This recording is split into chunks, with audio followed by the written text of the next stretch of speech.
Today we are doing a bonsai workshop for 8 students, and one of our students has brought back a tree that he purchased 20 years ago from our nursery, and in 20 years it's grown quite a bit. It's got a beautiful root base, beautiful trunk, a lovely taper, but it's become a bit overgrown, and I'm not sure if this has been pruned much in the 20 years. Only the tips, not very much? Okay, so I hope you don't mind me criticizing the tree. I just want to point out what can be done to improve the tree. As you can see, it's too large for the size of trunk. The proportions of this tree are not quite right. So for a tree of this size, I think we need to keep it to about this size. That would be more appropriate. Many people are afraid to prune their trees for some reason, I don't know what, but if you don't prune the tree, it ceases to become a decent bonsai. So I can see all the good elements in this tree. It's become a bit one-sided, maybe because it's been growing against a wall. So there are very few branches at the back, which is not a very good feature. So this we can't use as the front, but this we can use as the front. It's still a bit open, it's got more interest here. So we're going to do something drastic to this tree. So it's almost become like raw material.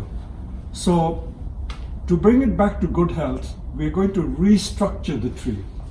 There are 1 or 2 weak or dead branches, like this branch is dead, so let's take that out. The way I look at trees like this, problem trees, is if you just prune it back into a triangular shape without doing anything else, just prune it back to a basic triangle, and we will do more refining from there on. So all I'm doing is pruning a triangle.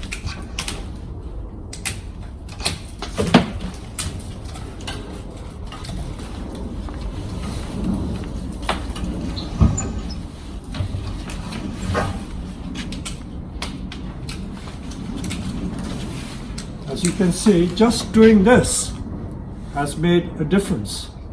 It looks more like a bonsai, but there are still quite a few faults in the tree. This branch, for instance, is crossing there. I know it's filling that space, but I don't think you need this branch. Certainly this bit I don't need. I can cut it back to about here. And you may ask me, why am I not cutting it back to the junction?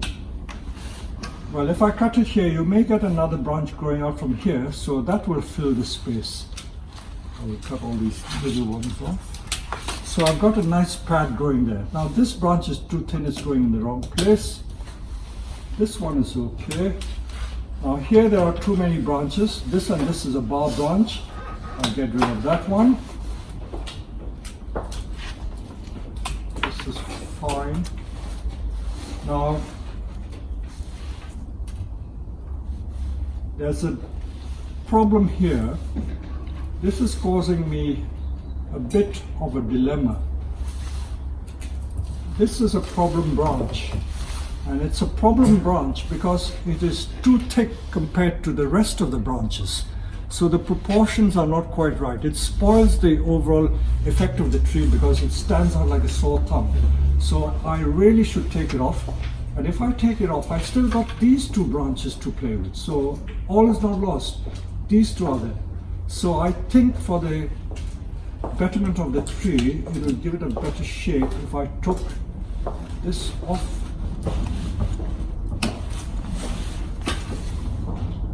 I can get closer to that.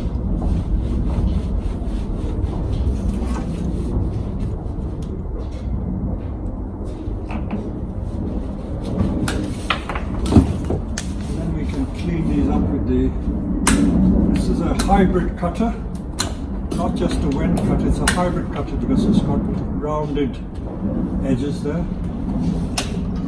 And I will take this back further. We are into February now, and in February the sap in maples starts rising, so it will bleed a bit, but don't worry if it bleeds, the bleeding does stop. And once the bleeding stops, you can then seal it with a sealant. Now these I can take back there. I'll do very gentle wiring. I know that this branch is thick, but I will keep it, but I will take a little bit of this back so that it restrains the vigor of the tree.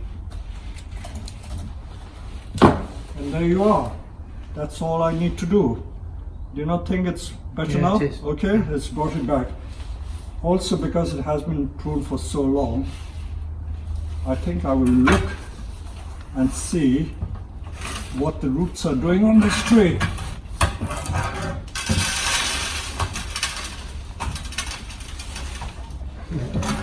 It is badly pot bound. I believe it's only been potted a year ago, but I think it feels like it's been in them more than a year. I can't even budge it out of the pot. So I'll bring a sickle and try and get it out of the pot with a sickle. This is the tool we use when trees are really pot bound.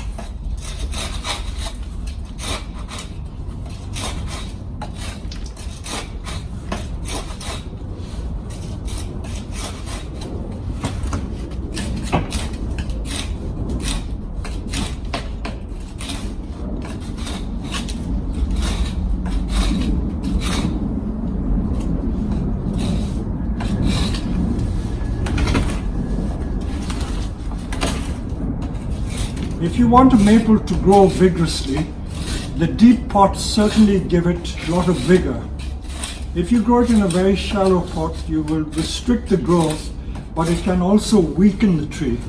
So from time to time, bonsai, which are good specimen trees, do lose the vigor if they are continually planted in shallow pots. Now this is so tightly pot bound that it's going to take quite a while to get it out. Are you sure it's only a year? I'm pretty sure. Yeah. Have you been feeding it? Oh, I did, yes. Okay, good. It's in good health. So feeding trees is very important. If you don't feed the tree, then they do get weak.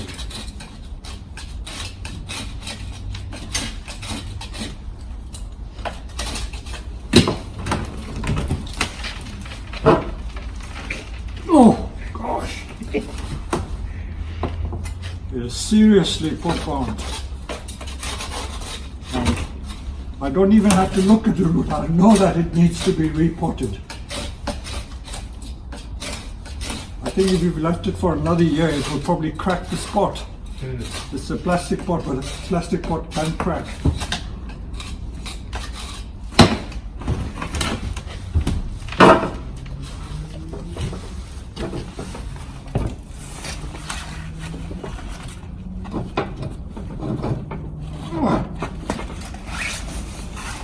You wouldn't budge at all. Hammer. I don't want to break the pot. Did you cut the pot in plastic? No, it will come out. It's just a question of time. It's better to do it in the pot. Yeah, oh, that's the bottom of it.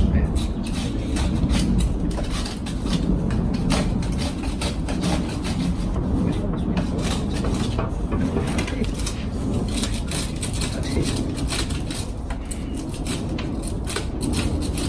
This will be easy to get out anyway. Yeah, yeah. People have it out in the flat. Pot.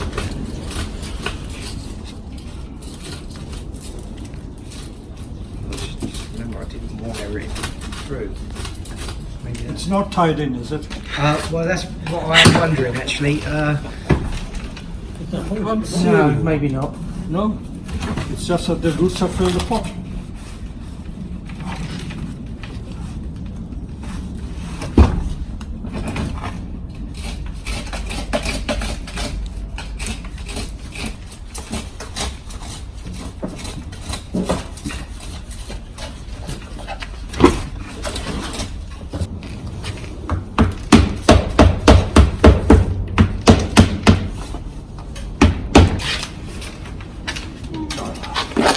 Okay, can you hold it for me?